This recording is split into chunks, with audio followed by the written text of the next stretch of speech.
Pemerintah Kota Palembang mengadakan acara semifinal pemilihan Bujang Gadis Palembang 2019 bertempat di Golden Sriwijaya Jakabaring.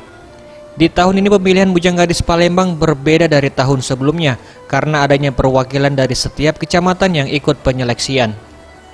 Isnaidi Madani, Kepala Dinas Pariwisata Kota Palembang, mengatakan jumlah peserta seluruhnya 196 orang yang terdiri dari 66 bujang dan 130 gadis. Di semifinal ini diikuti oleh 30 pasang yang akan diseleksi kembali menjadi 15 pasang untuk lanjut ke final pemilihan bujang gadis.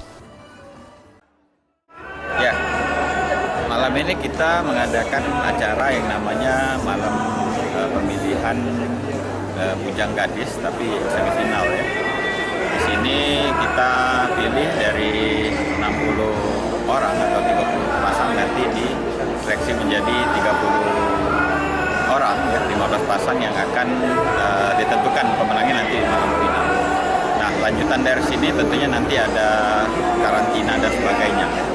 Setelah mereka diseleksi, kita hadirkan malam ini juri-juri yang memang merata membawahi bidangnya masing-masing.